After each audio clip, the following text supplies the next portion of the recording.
Hey folks, welcome. Odd song, Mark. Oh, here it is. How many words was that? Maybe that's your outlet. Maybe the first episode you use the full intro, Maybe. and then when it gets to side B, side C, fucking side D sometimes. We just need to get into it. Less and less words. Yeah. Unsung. Go. And this is Chris, obviously. And this episode, my car's still not fixed. Yeah, surprise. Surprise. But what you could do is perhaps jump onto the Patreon I was talking about in the first episode. Yeah, you're not getting away with it that easy. We're not only going to mention it once an episode or once a week. Please go and subscribe. Mark's got an alternator to update, or at least a battery to replace. You can start at the basic level, anything from £4 upwards. Don't let us stop you if you want to just keep adding zeros. But then you can also join the record club, which comes in at 15, and that also has the advantage of you get some fresh new music delivered to you every month, and we help pay bands and labels for their music, and then you also help subsidise the podcast a little bit as well. It's a pretty nominal sum, $15 for all of that, and you can jump in and out as well. You don't need to stay with us, but Aye. I think the biggest selling point is you don't have to get any ads. Yeah, that's it. And also you get in the AAA group if you've got a Facebook, and you are able to directly influence the content of the episodes by speaking to us directly, because we pretty much answer that every day, and we are just as charming and urbane in the AAA group as you might expect. Of course. Yeah. So, you know what we should do with this next episode? What's that? Plunge into it. Oh, there he is. Smooth as ice. 6 years. No, so we covered Fever Ray's debut album last episode.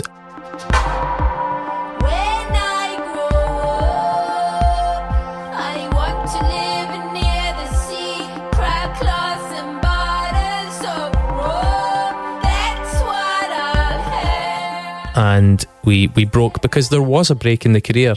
Fever Ray went back to doing some stuff with The Knife and didn't bring out a follow-up to Fever Ray until 2017, and in 2017 that album was Plunge. Mm-hmm.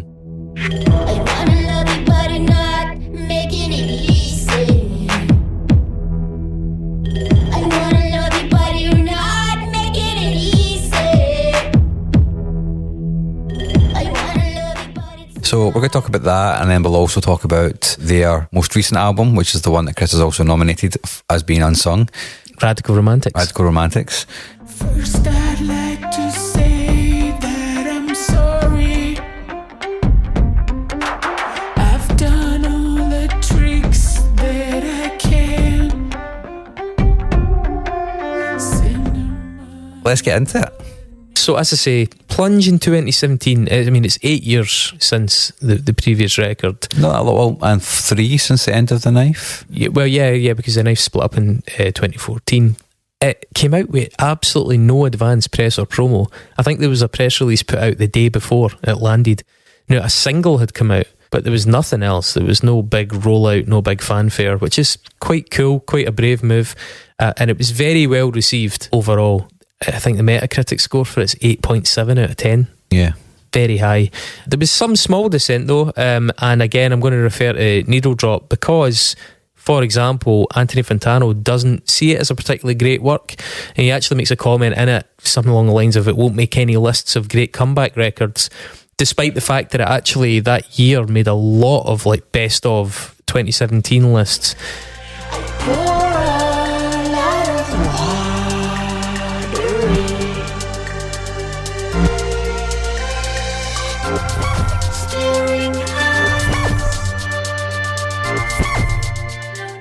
The album production team, including obviously Karen Dreyer, won Producer of the Year at the 2018 Swedish Grammys. Oh. And I would say that is exactly wrong, because that's probably my personal biggest issue with this record. And I've already explained that I have a lot of time for Karen and Olaf working together. I think the previous album was good, very subdued. Different production team obviously, but this is another entirely different production team this time around. Do you think it's too much? Yes, let's look at some examples of that.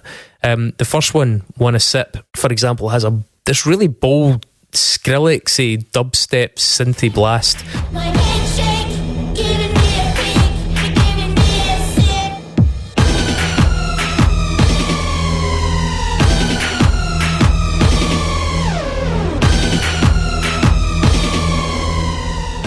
Which I think actually feels like it dates the record straight away as well. That said, I do think the central hook in that song and the beat are pretty great. The third track on it, A Part of Us, it features somebody called Tammy T, who was one of the producers.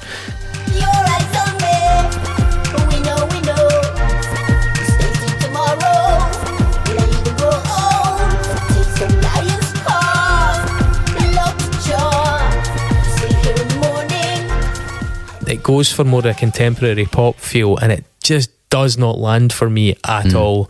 The synths, I think, sound quite crappy actually. The tones are quite poor.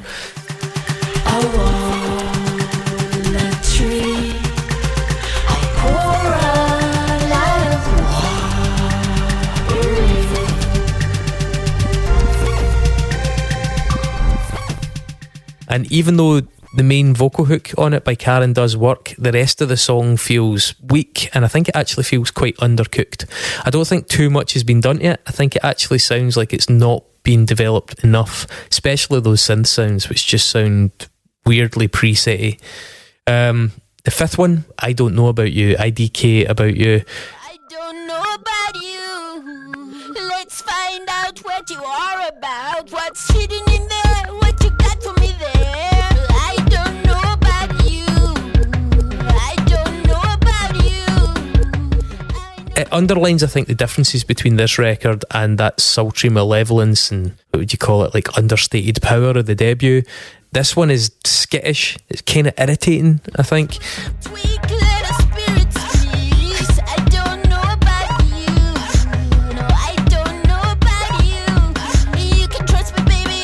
There's scratch right there. You can trust me, baby. You can trust me, baby. But I don't. Much like the record overall, it wears the sexuality loud and proud. It uses these sampled gasps and pants as like sort of to form this percussive texture, but the song itself is just a bit shit, and I just don't think it's a great bit of writing. And then there's this great and relentless whoop thing that comes in at 2 minutes 40, and it just feels really poorly considered.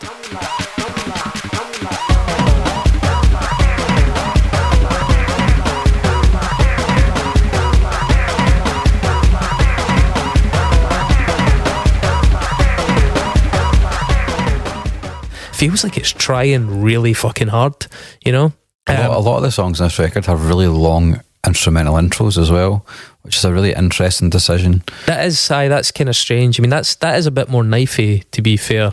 But then after that, there's not really that much in the way of instrumentals. It just kind of, there's vocals, and then the song does like continues the cadence. Yeah, it doesn't seem to suit the format of what it is itself. Yeah.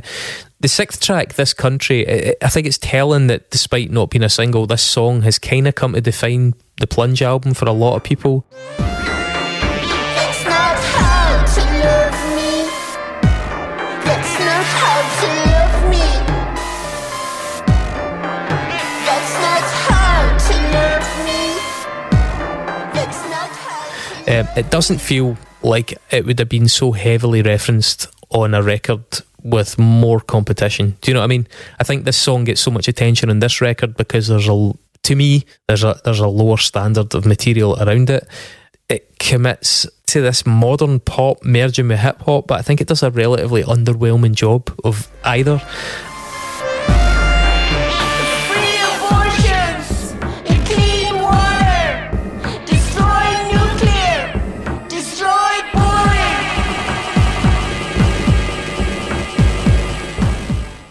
It has got an interesting lyric in it, destroy nuclear, which seems to kind of refer to the nuclear family, which obviously has personal relevance to Karen, with them having spent years married with 2 kids. In some of the interviews they talk about nuclear families, that comment they made about, you know, mothers being expected to chop off their arms and legs and just remain in the house.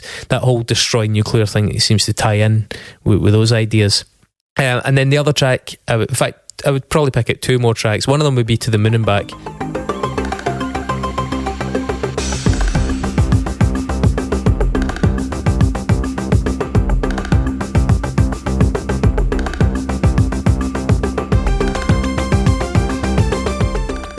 Yeah, I mean, that's actually a pretty decent song for the most part. It feels a bit Latin to me, but it's a good minute and a half until the vocals pop into that, and it's kind of upbeat, which is cool, I think. But it's playful. It's got a kind of positive playfulness to it. Yeah. Hey,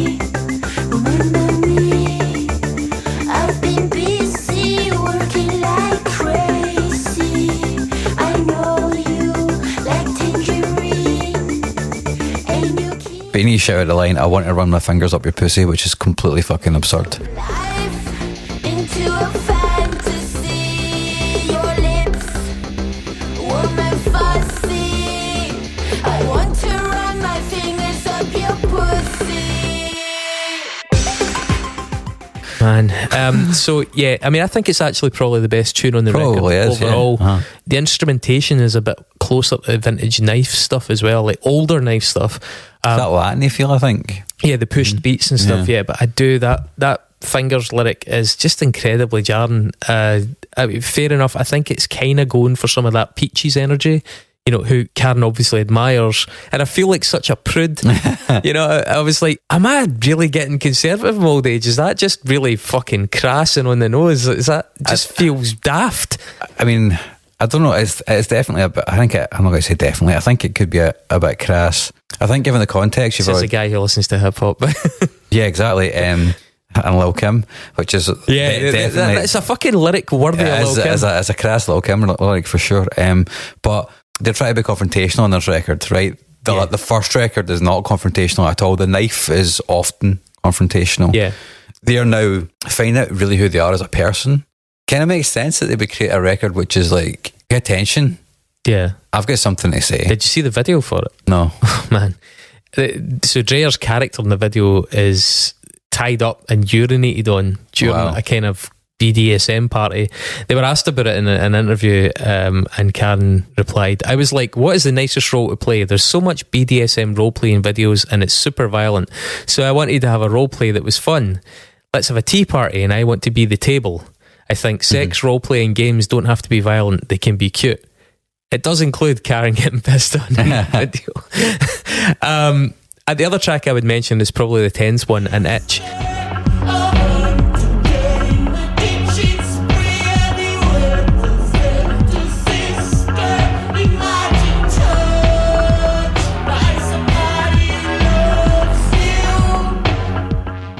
Because it's got a really Prince-esque orchestral strike in it, that's kind of attention grabbing. The song itself isn't all that attention grabbing.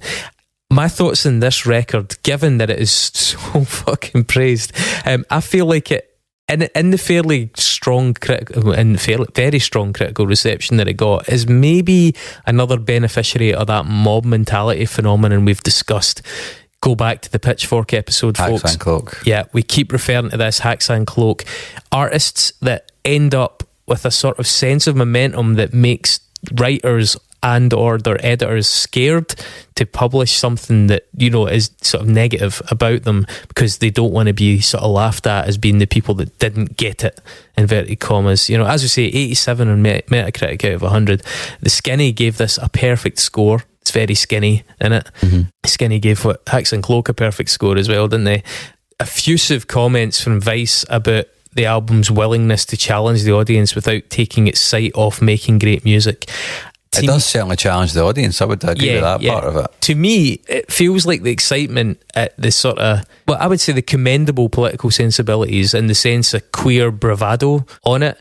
Contrary to a number of claims, the excitement at that did actually overshadow the record, but I mean in so much as it masked what I think was a fairly mediocre musical album. And I feel like actually Anthony Fantano, and being one of the few people I could find that sort of said, this is decent, but it's not that good. Yeah. Deserves a wee bit of credit for being willing to break with that orthodoxy, because I really struggled to find a lot of people speaking out against it, or even just giving it a sort of what seemed like an accurate appraisal. I don't think my radar is so far off. I mean, I'm a fan of The Knife and I'm a fan of Fever Ray. I just don't think it's a very good record. It's not bad, but it's also never very good, and at times it's actually grating. And I think to tie all of that together, what you were saying there as well, it feels like it just tries too hard, this album. I think it's trying too hard. It's trying hard to be shocking.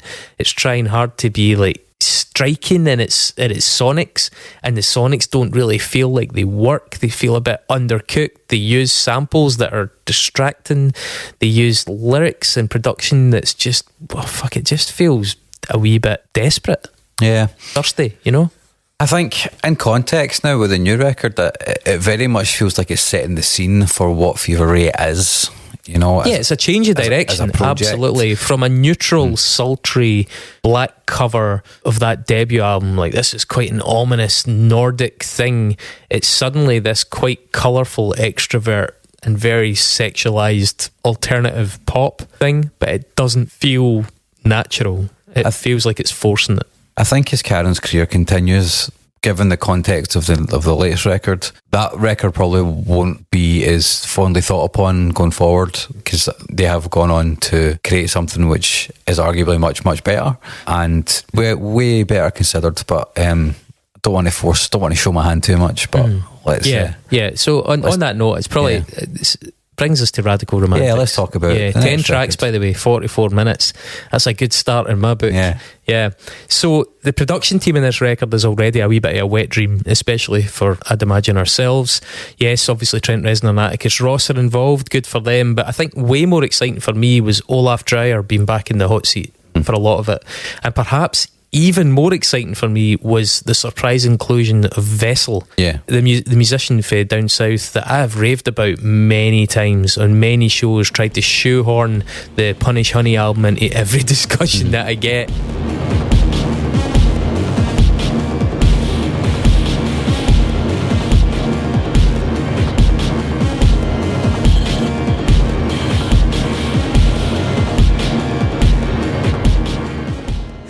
There are others as well, including some names carried over from Plunge, like Nydia and Johannes Berglund. And maybe unsurprisingly, they are involved in what are probably the album's weakest moments for me. You did mention it's a big chunk actually. The first 4 tracks are co-written and co-produced by Karen and Olaf only, and accordingly that first quartet of songs have a real sense of commonality.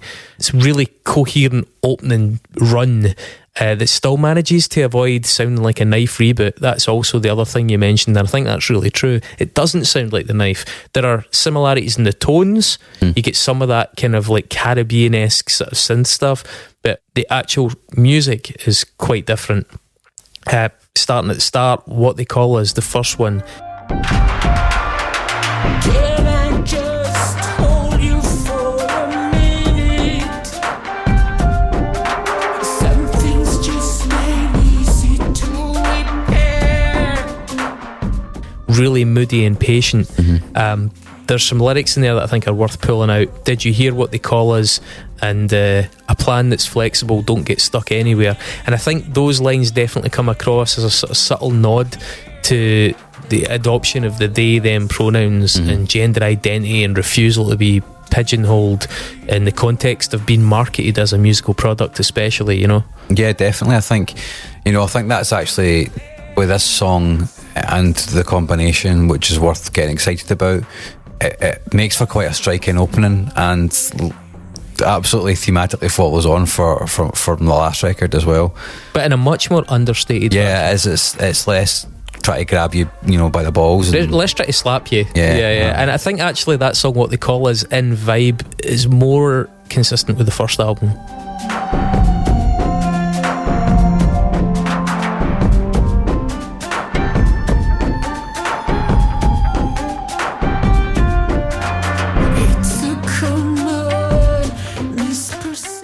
Yeah, I mean, I think so. I mean, I think the musical vibe. Yeah, musical vibe. Yeah, I mean, I like the beat of it. I think there's lots of yawning synths that kind of dive in and out.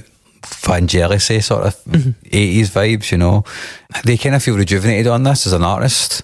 It's weird because the last record they feel aggressive and in your face, but they don't really feel as though they're super passionate. It kind of feels as though it's rings a wee bit hollow. Yeah, maybe a little bit put on, whereas they actually feel as though they're up for it. In this song, like you've just said, I think bringing Olaf in for the first 3 songs and giving it the same first 4. The first 4 songs. I've actually written first 4 songs here as well. Don't know what I said 3. And it gives it the same vibe as a knife, and that really works in its favour. The second one, Shiver. Just a little touch.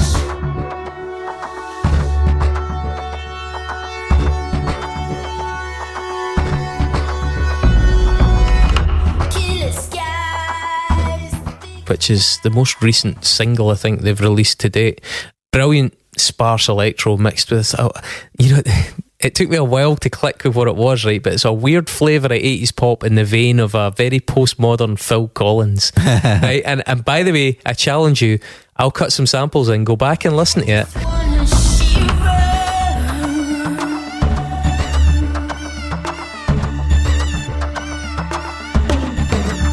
Can I trust? There are some tom rolls, there are some synths, there's a lot of In the Air Tonight sort of nods. I think they actually might even have been having fun with that. Just a little touch.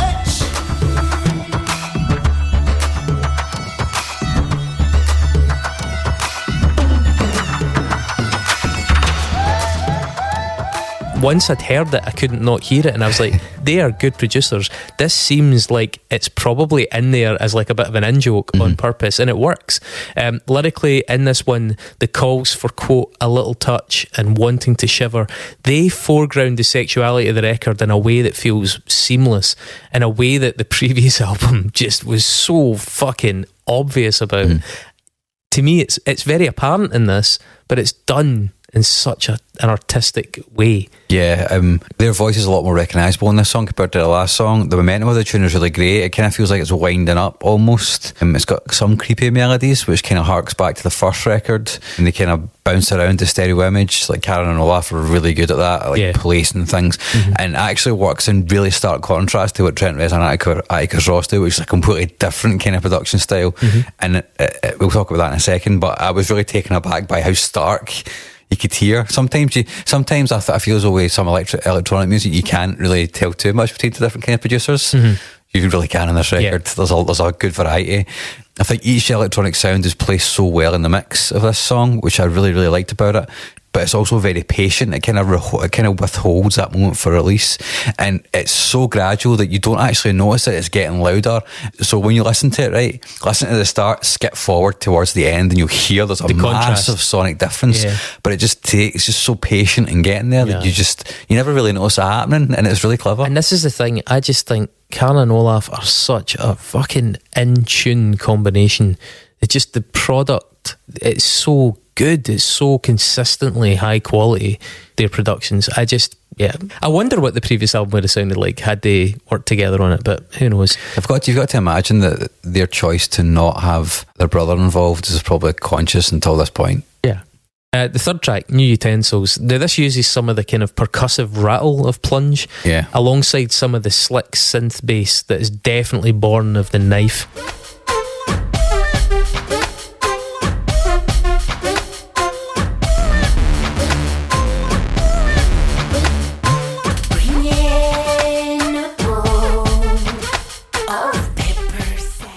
You know, that low end synth, that's a very Knife tone. It also uses a really playful sample. It uses Ulwa, that's like a high pitched vocal that becomes a percussive marker. I've noted that song. The tune bangs and ricochets around in a way that I feel the previous record aspired to but couldn't. Maybe I come home one day, whatever works, lips, fists, a mouthful of I mean, this feels actually freewheeling, whereas the last record is trying to go for that but doesn't quite get there. This feels more punk rock, you know, and approach. It doesn't feel as though it is obviously quantized, but it doesn't feel that way. It feels played, even though it's clearly not. There's some good nods to sexuality in the lyrics in this one. There's the line, lips, fists, a mouthful of words. There's the line, pull up a skirt, grind the beasts. Yeah, I mean, there's some really cool lyrics. The vocalizations you were talking about, those kind of weird sounds that dart in and out the stereo image, and it's really cool. And the occasional word is pitch shifted. New utensils. Think of the season like a poem. Grass, leaves, and trees. I don't really even know how you think to do that, you know? And there's interesting harmonies in the way they're kind of processed as well. It's just a vocal production which I'm like, how the fuck did you even think to do that? You know, it's quite mischievous, isn't it? It is, yeah. It's wild, like, and this song is full of oppressive sounds that just actually don't feel oppressive. You know, the synths are quite buzzsaw in places, and it becomes really hypnotic after a while, which I really liked about it. There's so much to pick out. You need to listen to that song a few times to get everything that's in it. Now, number 4, I really like this song, man. Candy with a K. Fuck me, man. This song is terrific.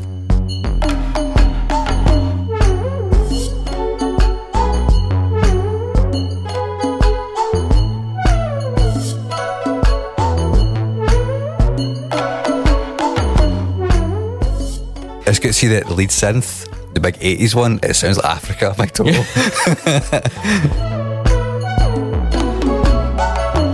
We've been talking, now I'm singing.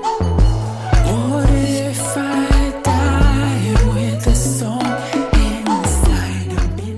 So, ironically, I've spent a lot of this episode praising Anthony Fantano, yet on that same episode he declared, quote, "the hook doesn't really hit," which is fucking madness, Anthony. This song is a slow, brooding, lush, erotic dose of absolute class. Simply wonderful. She laid me down and whispered, "Oh, girls won't get me. Can you bring me back?" There's an offset percussion in it that propels it along that slightly Latin thing. It gives it pace without it feeling hurried. The sampled whoops in it give it this little bit of fun bounce. You've mentioned it quite a few times, the knife-esque synthesized marimba, you know, the steel drum thing, and there's a synth in it that the best thing I can describe it as is like a velvet ribbon. It just kind of winds away. It's absolutely gorgeous. Yeah. Karen's voice at this register is superb. I mean, it's heartbreaking when they want it to be. A new sounding instrument. We deserve rest. Oh, lovelier than God. The chorus itself is really understated, but I think that's its genius. It kind of washes in like a wave of ultraviolet or something. Like everything just glows a little bit more temporarily. She laid me down and whispered, "Oh, girls won't get me. Can you bring me back?" The entire track, I think, is a lesson in how to do this genre right. I think this is a fantastic bit of music. What is this genre sometimes called? Deconstructed dance. Is that what it is? Yeah, sometimes that's what they call it, deconstructed dance. I like how soulful their vocal is on this one. That's it. At that register, there's so much expression in it. Yeah. But it's also combined with tropical tones and what I've written here is tumbling beats. It feels as though it's tumbling along. Yeah. That's that Latin pushed beat. Totally, yeah. It's not any faster in terms of BPM, but that tumbling sensation gives it a constant sense of forward momentum. Yeah. Anyway, continue. Next song, Even It Out. This is for Zacharias, who bullied my kid in high school. There's no room for you, and we know where you live. Big Trenty R and Atticus R. Yeah, so hello, Trent. You're very here. Johannes Berglund as well. Let's not forget him from the production credits. And what's that? One of the weakest tracks? Who saw that coming? They've got 2 songs in this record. I think the other one's more interesting and more fun. It's more in keeping. I think this is kind of weird. You know, when it is weird. When these names showed up, I expected some kind of ultra cool electronic wizardry, and instead, this is some kind of digitized glam rock stomper with a sort of Riot Girl vocal.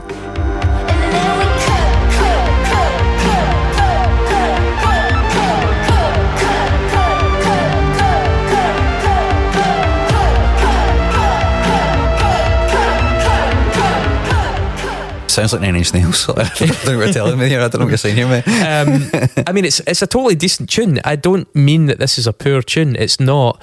But in fact, to be fair to it breaks up the tempo, and that's maybe useful in the run of the album to stop it getting into that sort of languid thing that the first album, the debut album, got into. But it feels also a bit too simplistic. Like the production is slick, but it sounds like they're trying their best to flesh out what's a very basic idea.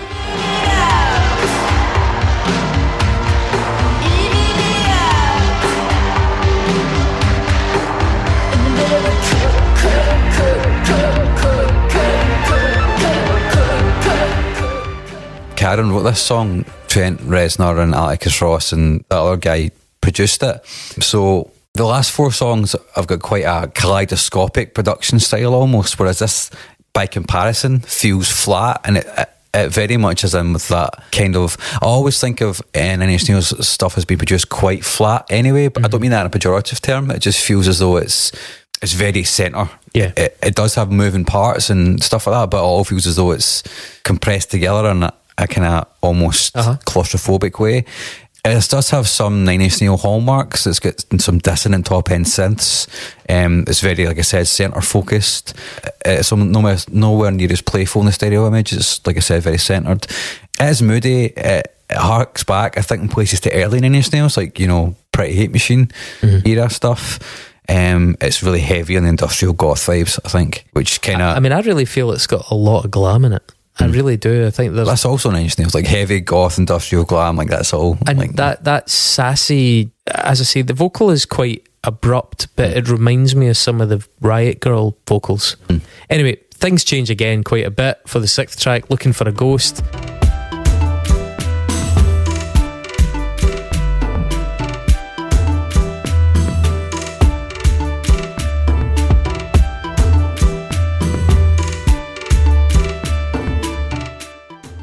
Actually, I really like the electronic xylophone tone that bounces around in this tune. Yeah, it's pretty cool, that. It gets going a few times. The falsetto vocal kicks in really well, and the hook that begins about, I think it's about 2 minutes 25, is really good writing. Looking for a person with a special kind of smile. Teeth like razors, fingers like spice. Looking for a ghost in the midst of life. Asking for a friend. But there are other moments in this track where the tune's a little bit ponderous, and I'm not sure the production team made the most of the better elements. I think they didn't know what were the best features of this tune, and I also think there were a couple of things left in this tune. There's kind of like a weird solo thing, and there's another little bit that's a bit gimmicky that I don't know if they actually needed to be there. And perhaps I'm actually a little bit biased against the production team, because this is Nydia and Berglund from the previous album working on this one, and I just don't really think they made the most of it. I think it's decent. I think it's just a little bit not unfinished, just not the right decisions were made. It's even compared to the Trent and Atticus tracks in the next track, this feels simple. The stuff with Olaf feels quite complex, and even if not like musically complex, it's quite sonically dense. And even it out is also... It's Trent Reznor and Atticus Ross. It's got to be dense. That's the whole thing. That's what they do. Flat and dense, you know, big and flat, basically. There's some things I like about this. The melody that comes in, the xylophone thing you were talking about is pretty cool. I like the pitch shifted up voice that comes in occasionally. It's got an almost alien quality to it, which I like. But yeah, it's quite a stark contrast, I think, to what's come so far, and stark not in a good way.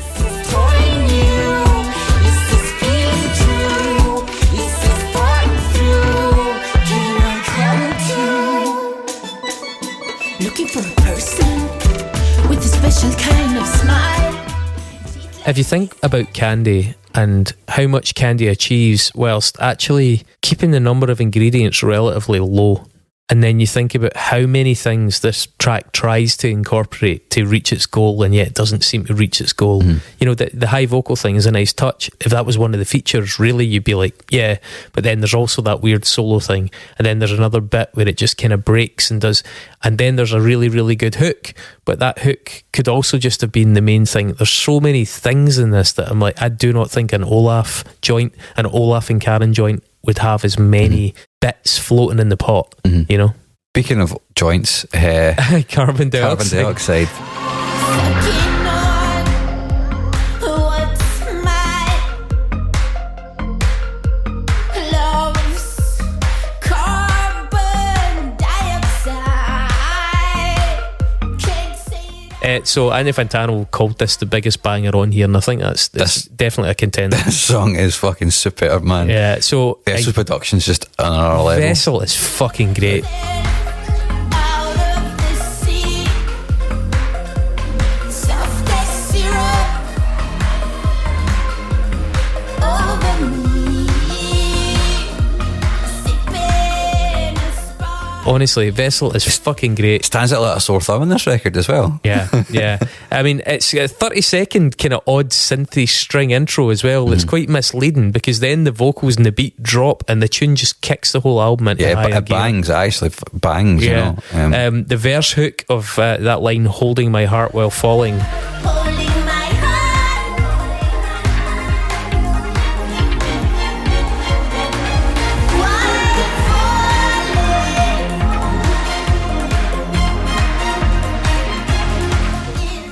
It really clicks. Like, it really clicks. They only use it once the first time round, but it really works.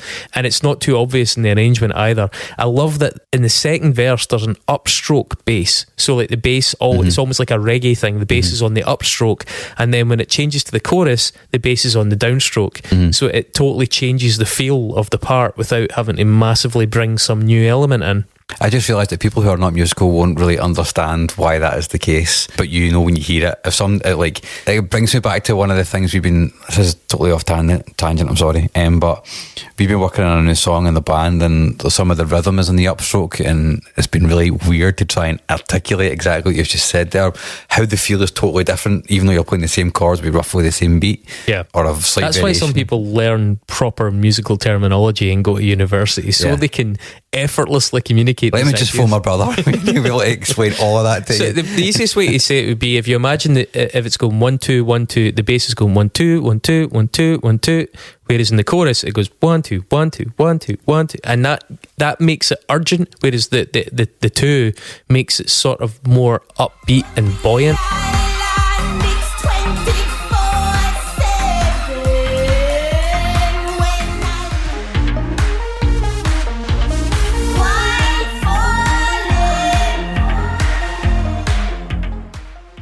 And it's a really subtle, it's a psychological thing, but it really contrasts and it changes the feel of the two parts. And you're not bringing in 5 new items and changing you're just doing very subtle things that make the track work. Also, the track takes a wee melodic detour about 3.5 minutes, but then it bursts into colour just shy of the 4-minute mark with this beautiful, fleshed out, exuberant manifestation of the chorus. It's just got so many layers, and it's just joyous and big. It's like fireworks or something. It's a fantastic ending.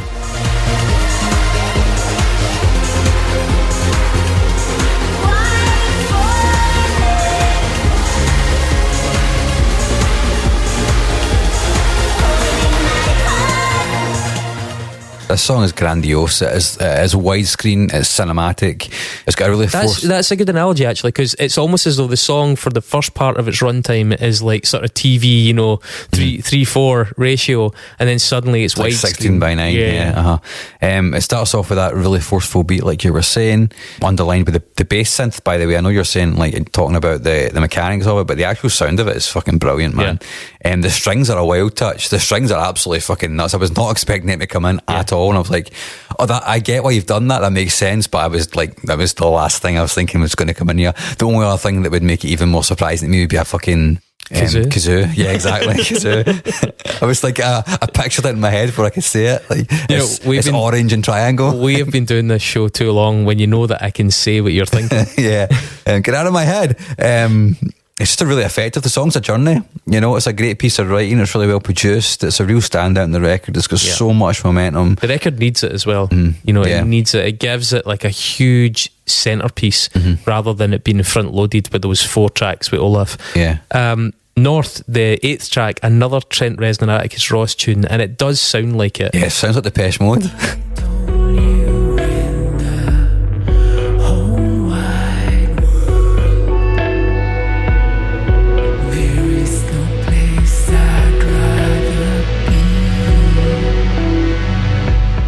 It does actually. It's quite Depeche Mode. I did find this one a little bit ponderous though, man. When the synths get going, when they're layered up a bit towards the end, I think the charm comes for the quality of the sounds, because the sounds are really nice.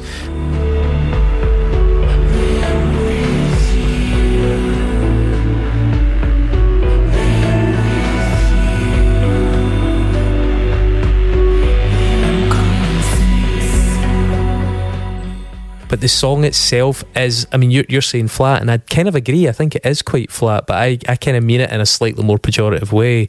And I guess what I'm saying is that ultimately, other than some industry kudos and a touch of celebrity, I don't really feel that duo brought a lot to this record. I really don't. I think Olaf and Vessel brought a lot more to this album than Trent Reznor and Atticus Ross.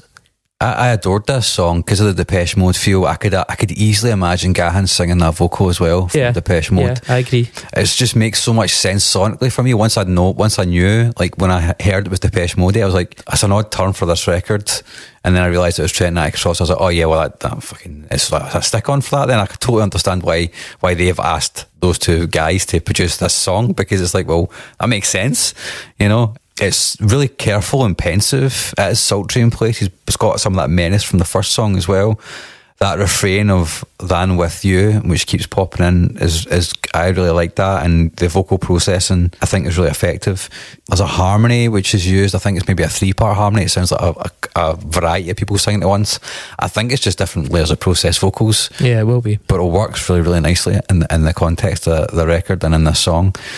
However, number 9. Tapping Fingers. Let me know if this is the last day. We run our bodies as we go to sleep. Tapping. So this is interesting because I can tell from the way you've preempted that. See, this comes in all dark and moody, but to me is much more compelling and engaging than North. This is proper electro producers doing electro things. Ready to pick you up, ready to burst, ready to curse the few hours we've got.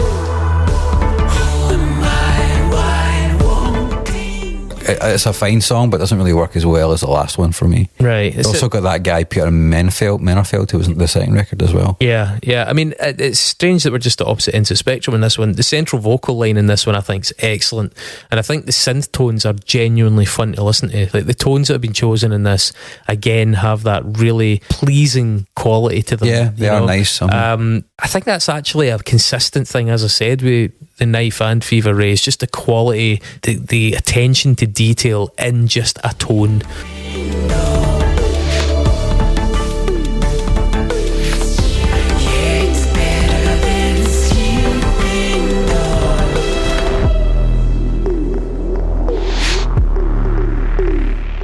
Getting the right EQ and bringing out details in tones that are really, really rewarding. So this tune makes, I think, some lovely melodic shifts, and I think the refrain of "it's better than sleeping" though is weirdly haunting and quite pessimistic. I honestly, I'm kind of the opposite. I think this was a step up on North. The things I liked about this song is it's kind of glitchy, nice glitchy feel to it. It feels like of a piece almost with the last one, because they both have a nighttime feel. Yeah. I can really imagine it's something you might play in a midnight drive, this song. I really enjoy it when Karen sings longer passages and doesn't just spit out like couplets or phrases when they're being soulful. I think I prefer their vocal in that register, and I do think this is probably one of the strongest vocals in the record. Yeah, there's a lot of thought put into the vocal lines in this one. Yeah. And then the last tune, I mean, a complete outlier here, especially when you're talking about vocals. Bottom of the Ocean.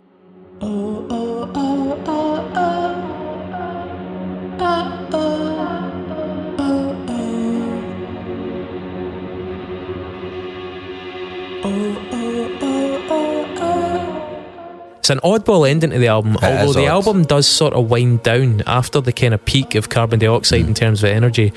This track was written and produced entirely by Karen. It's devoid of actual words. It's just a sort of ow noise that's sung through a percussive delay. The delay is like matched to a BPM. Their voice becomes almost like one of the marimbas that they synthesise earlier on in the record. It's played really sparsely, but it's used melodically. Again, it kind of ricochets around the stereo image quite a bit. There's slowly some deep synths filter up. They start very warm and dark, and then they get all dry and breathy, and it sets the tone with this really mournful chord progression. Actually, it's a progression that, funnily enough, brings to mind the track A Warm Place from the Downward Spiral by Nine Inch Nails. It's an incredibly minimalist song, but I actually think it's really, really effective.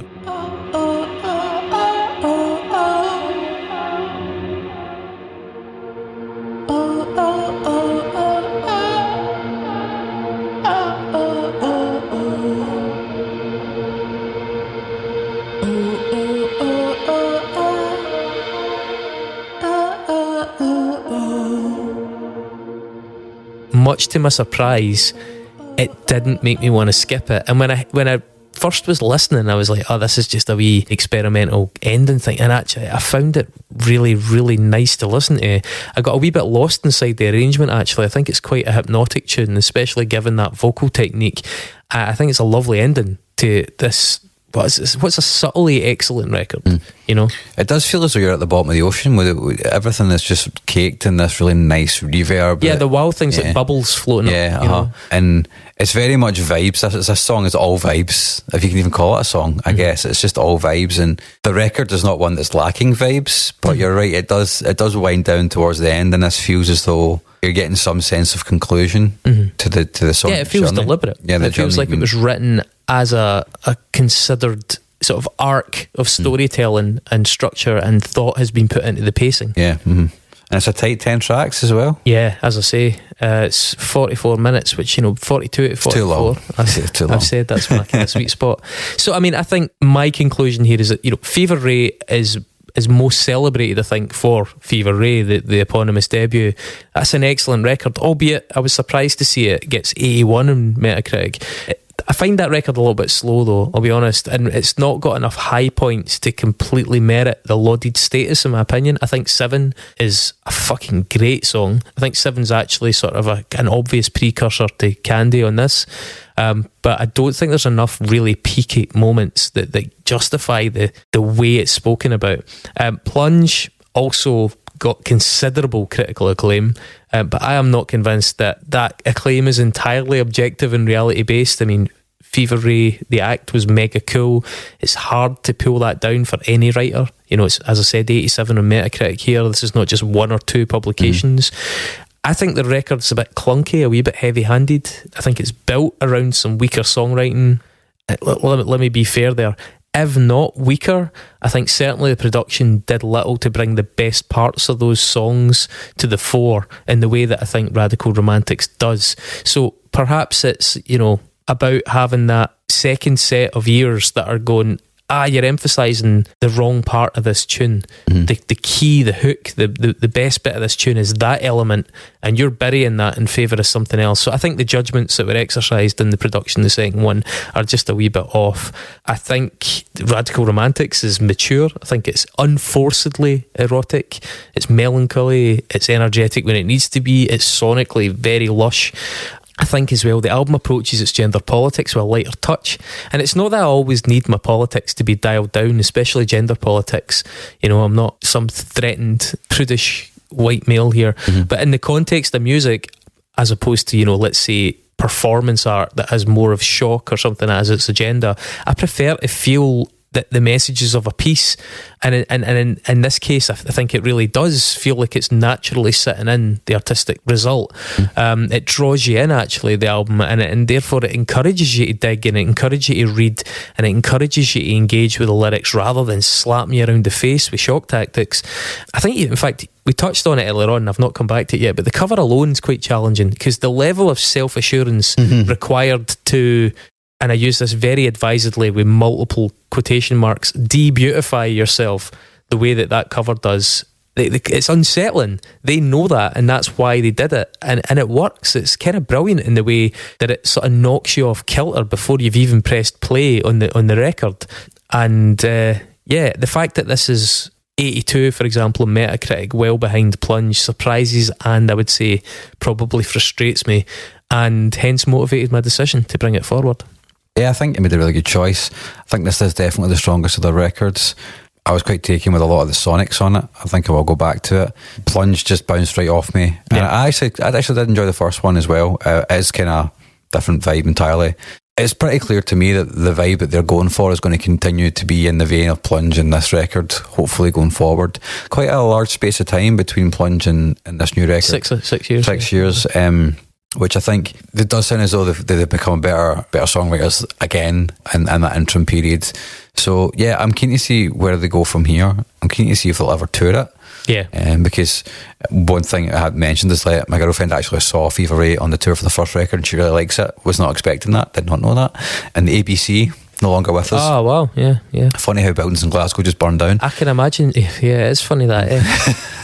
I can imagine that being a really good show. Yeah, she really enjoyed it, and she thought their first record was really good, and she didn't know they'd done other records. So yeah, I think she's going to have a good time, like finding out more about Karen's music. I'm glad that we got into this. Maybe I prefer it a bit more than Knife. Oh really? Yeah. But I mean, I like the Knife. I mean, it's a bit more direct. Yeah, it's a bit more direct. It's a bit more, there's sort of a bit more punk rock. I mean, there's punk rock in both of them. The Knife's quite abrasive and makes some bold choices, but this one is more direct and in your face, I think. That's this project. So yeah, I'm glad you dug it. Yeah, I did dig it. So that brings us to the Nexus. The Nexus.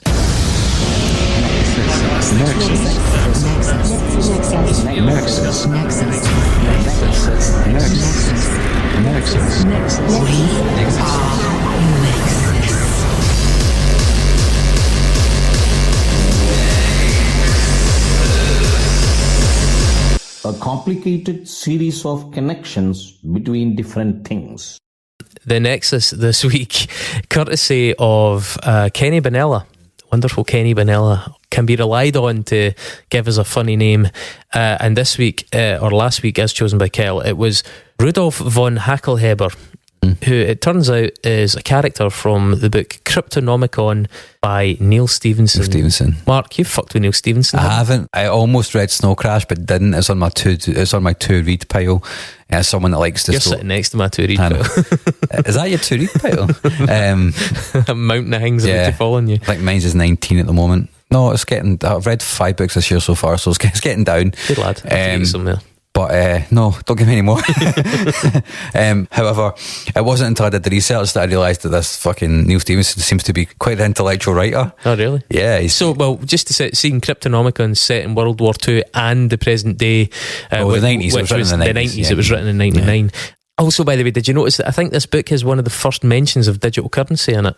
Oh, really? Well, that tracks with Stevenson's kind of vibe. Well, it was my choice, so we'll get us underway. My Nexus is quite short. You've got 2, I remember. I've just got another one which is even more interesting, but it's even shorter, but just as even more interesting. So you might recall though as well that because von Hackelheber was described as a non-Nazi mathematician, we set me a challenge, which was to do this Nexus without mentioning Nazis. But I was also, turns out that I was writing my guest last week and he's saying that I think he's probably defined as a non-Nazi German because the book was set during the Second World War, and it turns out that I was right. But I did navigate this without Nazis. Oh. So Karen Dreyer and brother Olaf collaborated on... You could have started with eugenics. You should have got right there immediately. Oh, fuck. They collaborated on the Country Creatures EP with Björk, as mentioned earlier on.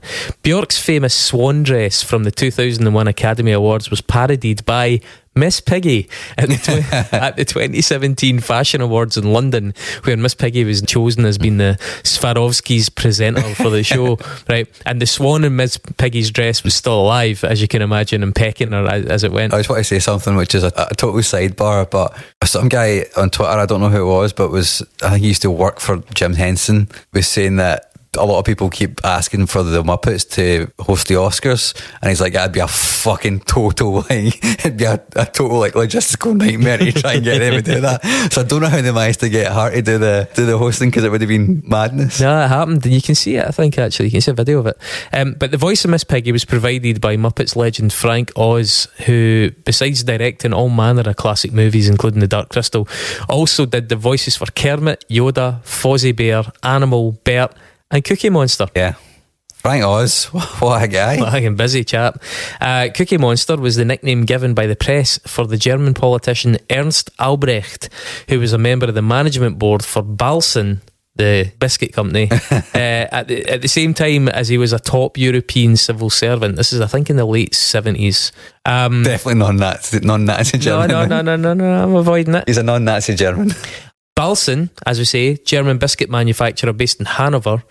I resisted any Nazi links here, despite Balsen's history of forced Ukrainian labour during World War II. Okay, but Balsen... You just brought it up. No, instead, my link is that they are the proud creators of Leibniz Keks, or the Choco Leibniz. to us as a popular German biscuit. You'll recognise it's kind of a little square thing, right?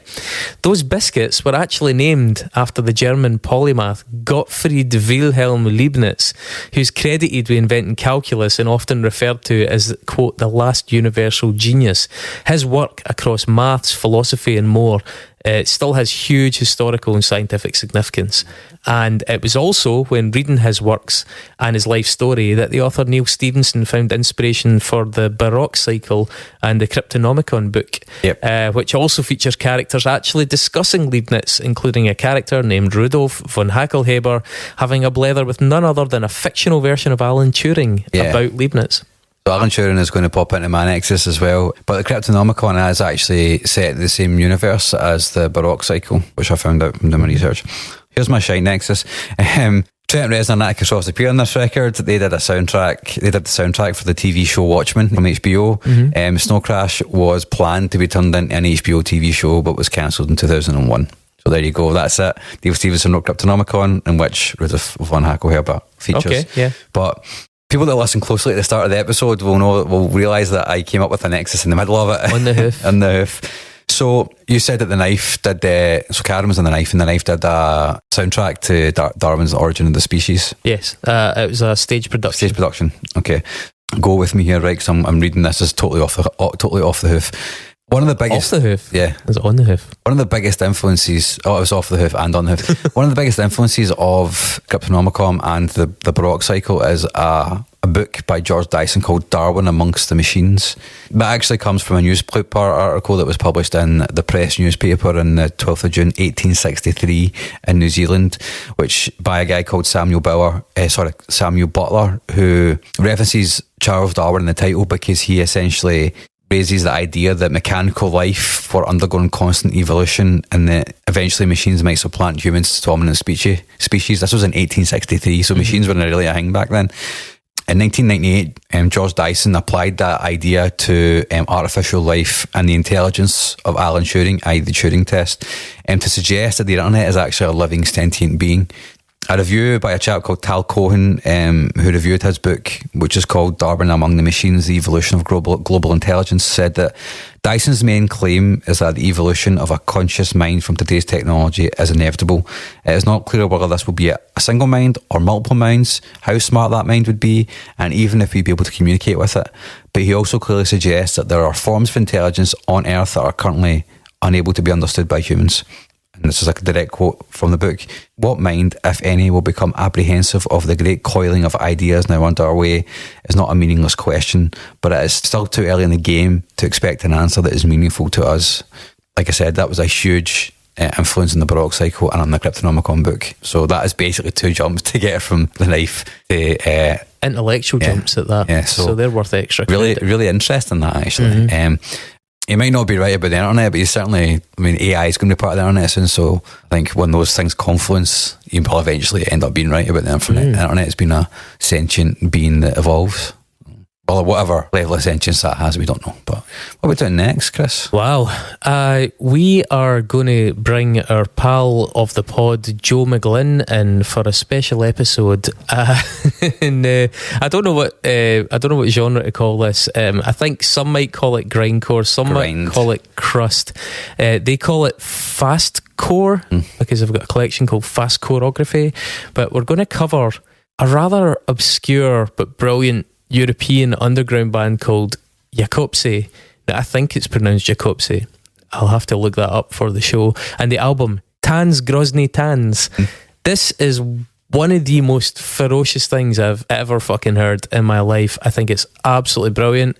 I had to bend over backwards to try and get hold of an actual vinyl copy of it from the label in Europe, because part of the thrust of the show, one of the reasons we're bringing Joe into proceedings, is we're going to talk about this weird world of squat culture and touring endlessly, bands that basically have no fixed abode and live on the road, and when they've got a break in touring, they basically just stay for a couple of months at the squat they're in before they hit the road again. And it's like a whole subculture that most people never see. Now, my band have actually crossed paths with these bands quite a few times because we spent nothing like that sort of time on the road, but we did spend some time on the road. We played these squats, we would meet these folks, And we would meet them on the tour. We'd be home, lived our lives. We'd be back out on tour later the same year, and they'd still be on the road. They'd be like, "Have you just been home yet?" They'd be like, "What's home?"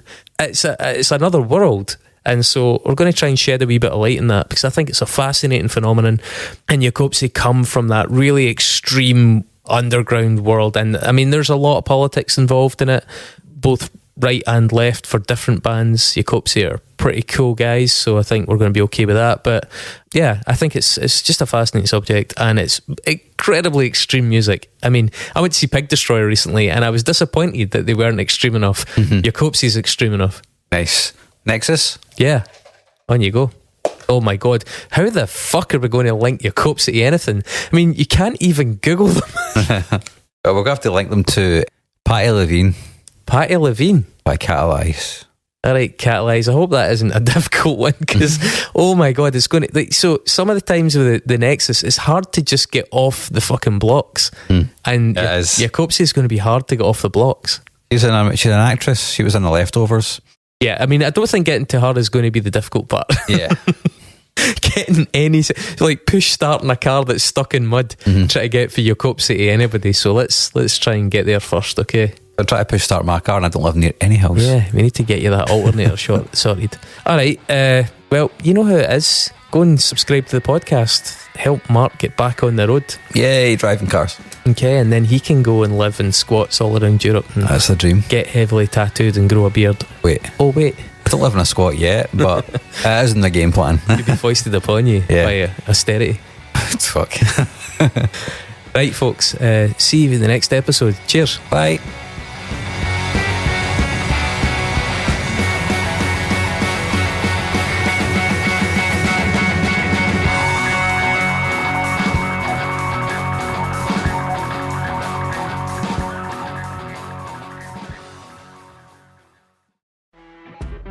You know when you're listening to a true crime story that has an unbelievable plot twist that makes you stop in your tracks? That's what our podcast, People Are the Worst, brings you with each episode. I'm Rachel. And I'm Rebecca. We're identical twins who love true crime cases that make you say, didn't see that coming, and we hate the people responsible for them. Listen to People Are the Worst now on Apple, Spotify, or wherever you get your podcasts.